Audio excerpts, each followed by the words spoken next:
Olá, amigas e amigos. Aqui o professor Mauro Negroni para falar para vocês sobre a questão da transferência do crédito tributário para os tributaristas de plantão, para os tributaristas e as tributaristas de plantão.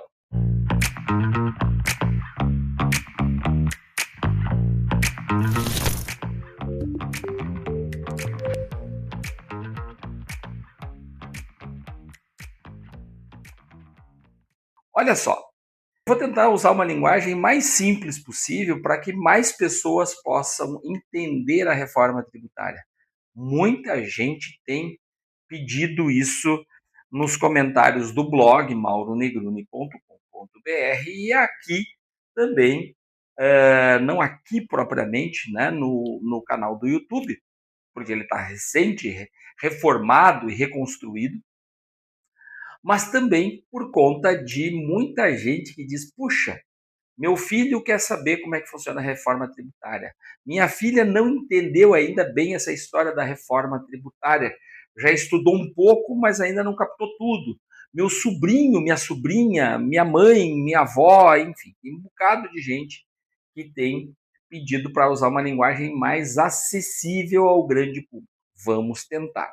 Esta aqui é uma gravação de um vídeo muito técnica, mas de qualquer forma dá para acompanhar bem. Eu, pelo menos na minha percepção, dá para acompanhar bem. Olha só, como é que funcionava até a reforma tributária a questão da transferência do crédito tributário. A transferência do crédito tributário, às vezes parece que a gente está falando de que uma empresa vai dar ou vai vender crédito tributário para outra. Isso pode acontecer até a reforma tributária. Na medida que os impostos, que os tributos, melhor dizendo, vão ingressando na rotina da reforma tributária, eles vão perdendo essa característica. É só daquele CNPJ ou, e o caso previsto é nos casos de sucessão, uma empresa que compra outra empresa. E casualmente, aquela empresa, ela transfere seus saldos de crédito tributário para uma nova, ou para um novo dono. Né? É como se eu transferisse os veículos, os prédios, né, o fundo de comércio, tudo que tem dentro da empresa, eu transfiro para essa nova empresa que adquiriu. E uma das coisas que pode haver é um saldo de crédito tributário. Esse crédito tributário que a gente chama, gente, ele é especificamente uma questão atualmente pré-reforma tributária escritural, da seguinte forma: o fabricante compra insumos para fabricar, para fazer a atividade de fabrico, de manufatura, ele compra insumos. Esses fornecedores aqui, X, Y e Z, eles emitem documentos fiscais que, além de mandar os produtos para esse fabricante, os insumos para esse fabricante, ele também manda créditos tributários, que nascem a partir da entrada desses documentos. Normalmente é a entrada, nem vou complicar muito, mas quando essas notas fiscais chegam junto com os produtos, esse fabricante aqui tem crédito tributário. Esse crédito tributário tem base num débito tributário da etapa anterior. E vejam, esse fabricante vai fazer seu fabrico, vai colocar uma margem, né? Ele comprou um produto por 10, outro por 15, outro por 30, né? E isso vai dar lá os R$ 45, que é custo para esse fabricante, e ele coloca lá uma margem de lucro X e ele vai vender por R$ 100. O que vai acontecer? Na hora em que ele vender, ele vai se debitar. Então ele creditou R$ 30 de crédito tributário e vai se debitar sobre R$ 100 o débito tributário. Beleza? Então, é assim que funciona hoje. Esse débito tributário vai chegar aqui como um crédito tributário para o lojista. O lojista vai comprar lá e vai ter o crédito tributário de 100 e vai vender para o consumidor final. Aqui é uma pessoinha que vai comprar. E essa pessoinha que vai comprar vai receber o produto mais o débito do lojista, que teve um crédito tributário de 100 e que ele teve aqui um débito tributário de 150, por exemplo.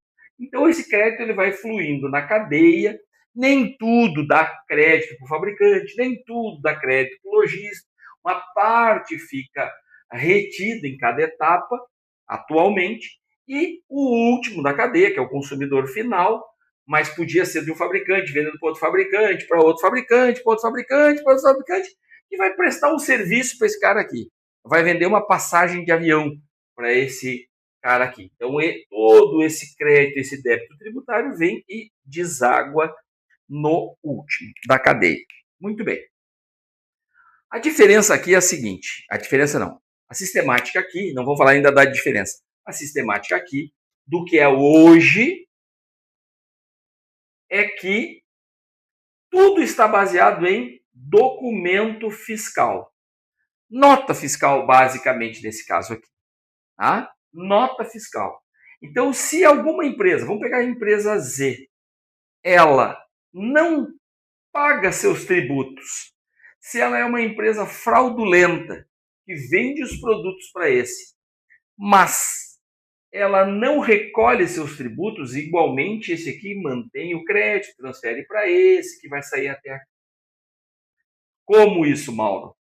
Porque a nota fiscal vai gerar crédito para esse de boa fé está comprando e vendendo para esse, e esse está fazendo todo o trabalho. Tá? Existem empresas também que fazem o que a gente chama de noteira. Vamos imaginar que esse fabricante aqui usa uma empresa noteira. O que é uma empresa noteira? Uma empresa noteira é aquela que, apesar de não gerar o débito, apesar de não ser uma empresa idônea, ela gera o crédito, porque basta ela emitir nota, basta ela ter registro junto aos fiscos para uma operação normal, e essa empresa noteira venha a fazer um documento fiscal fraudulento que gera crédito, débito para ela, que não paga seus tributos, não apura seus tributos, e gera crédito para o fabricante, para esse nosso contribuinte aqui chamado fabricante. Ok? Então, ela tem um custo zero tributário de gerar crédito, porque ela já é uma empresa feita para isso. Daqui a 6 meses eu fecho a empresa, abro uma outra no nome de uma outra pessoa. Fecho a empresa, abro outra no nome de uma outra. E assim vai as empresas noteiras se mantendo no mercado, concorrendo com empresas regulares, idôneas, né? Mas tem esse caso aqui. Isso acontece hoje por quê? Porque hoje é com base nos documentos fiscais. E amanhã, Mauro, como será o amanhã? O amanhã vai fazer o seguinte: o amanhã vai partir do valor que fora debitado e recolhido, ou seja, este fornecedor aqui, todos eles, para gerar crédito para o fabricante, eles precisam recolher os seus tributos. Aí habilita o crédito tributário para o fabricante.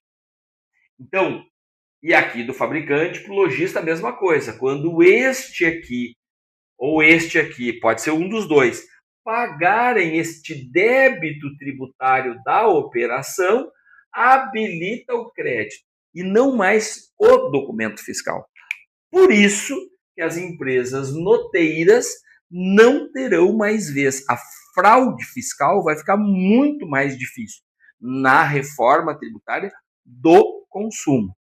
Isso vai fazer também com que empresas que são criadas para este fim não possam mais operar, porque não vai ter mais sentido esse documento que hoje ela gera o crédito tributário, mas não recolhe o débito dela própria para habilitar o crédito, como vai ser a sistemática da reforma tributária, ela só tem o trabalho de criar a empresa, emitir os documentos, encontrar alguém que aceite participar dessa fraude ou que passe algumas vezes, ainda tem isso, é mais sofisticado. A noteira vende para alguém que vende para o fabricante. Então, o fabricante, nesse nosso exemplo aqui, o contribuinte, pode ser um supermercadista, pode ser um atacadista, pode ser um lojista, pode ser qualquer um. Porque esse crédito tributário de CMS, de PIS e COFINS, ele circula pelos documentos. Ele está atrelado aos documentos e não atrelado ao recolhimento do tributo da operação no ambiente do fisco. Por isso que aqui o professor Mauro passou a chamar, como é agora um crédito não mais escritural. Por que escritural, prof? Porque a gente escritura esses documentos todos num livro digital chamado EFD-ICMS e EFD contribuições, que são das contribuições sociais, PIS, PASEP e COFINS. Então, quando a gente escritura esses documentos com direito a crédito, e os documentos existem, tem lá uma nota fiscal eletrônica, a empresa que emitiu é que não é idônea. Portanto, ela declara o documento, não recolhe o tributo e o destinatário faz uso daquele crédito. Um crédito fraudulento, muitas vezes. Tá? Como é que vai se dar o crédito, então? Vai se dar pela extinção do débito. Isso é o geral para falar para vocês, né? Que temos um artigo, inclusive, explicando em mais detalhes essa operação que eu expliquei aqui para vocês, e com um exemplo, inclusive, de uma empresa noteira que causou inúmeros prejuízos para pessoas que utilizavam esse crédito, na casa das dezenas de milhões de reais em ICMS, para que os destinatários desses documentos pudessem usufruir desses documentos fraudulentos. Muitos, inclusive, sabendo que eram operações de má-fé.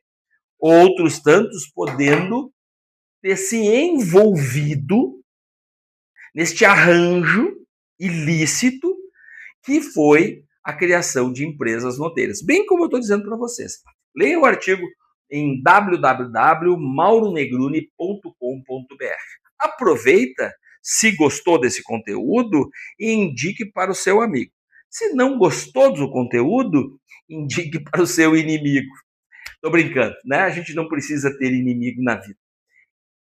Conhecimento a gente compartilha. Se a gente não compartilha, o conhecimento vai embora com a gente para o caixão, né? Não proliferou, não criou mais oportunidades. Então, aproveite para estudar com o professor Mauro Negruni, aproveite os conteúdos gratuitos que temos aqui no YouTube e os conteúdos que nós temos gratuitamente no blog mauronegruni.com.br. Basta se inscrever aqui e se inscrever no blog. Todos os dias a gente manda um resumo do que foi publicado no dia anterior, informações importantes sobre a reforma tributária e o mundo tributário. Um abraço e até uma próxima oportunidade.